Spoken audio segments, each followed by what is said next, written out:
Hey you guys, Esikhomesteddah Homesteading here. I hope everyone is doing well. I just want to bring you guys an update on my sweet potato slips, you guys. They are going crazy. I already began to start plucking them off, you guys. And when you pluck them off, you want to pluck them off at the base of the potato. And when you pluck them, you should come out with some, let's get it focused, you guys, with some roots. And what you can do is cut at each nodule, like here on a angle, and put it in your jar of water like so. There you go, you guys. So I have been doing this, let's see, for about 3 weeks now, plucking them off, kind of dicing them in half, especially when they get long like this. Like I can turn this cutting probably into about 3 stems and so on. And this is an endless growth of sweet potatoes, you guys. So as you can see, I've been doing lots of plucking. You see a lot of roots at the bottom of the jar, and these will continue to grow and multiply over and over and over and over and over again. And you can, I'm probably gonna have to get another jar. That's probably what's gonna happen. Now, in some areas, I haven't seen, in some areas like this area right here and probably over here, I haven't seen anything popping through as of yet. I'm going to give it time on some of these other potatoes that's in here. This one I just finished plucking off on this one here. And over here, they all have been producing a lot. Now I see right here, let me move my finger, that a potato is chitting, or whatever you want to call it, creating a slip. And up here, they are doing very well up here.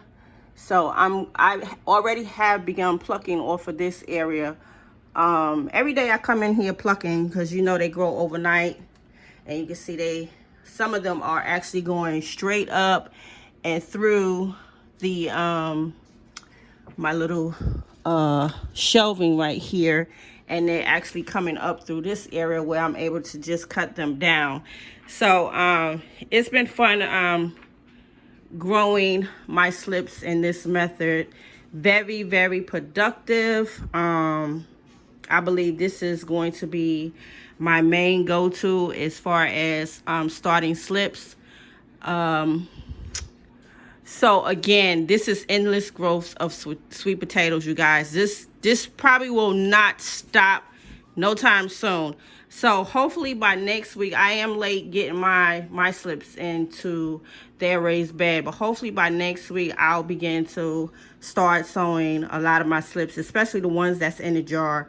Ain't no telling how many is in that jar. It may be over maybe 60 slips in there already, but if you do this method, you're gonna wind up with hundreds and hundreds of slips, because one potato, like this one potato back here, that's probably about 12 to 15 slips in that one back there. So I can actually just pluck all of that off, stick them in a jar, multiply them, cut them down, and just keep multiplying them. But as you can see, they will continue to grow even in the jar. So if they are in the jar and they're growing like this, just cut them and cut that piece off and just slip it right back into that jar.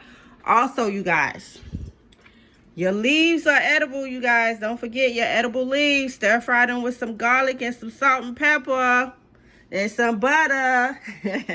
These are delicious. I remember my first year growing sweet potatoes, I had a blast cooking those. So remember, when you plucking your leaves, make you a salad. Okay, make your salad. All right, you guys, I hope you guys enjoyed this update on how to create slips with your sweet potatoes. Grow free food. Esikhomesteddah Homesteaddah. We'll see you guys on the next video. Peace.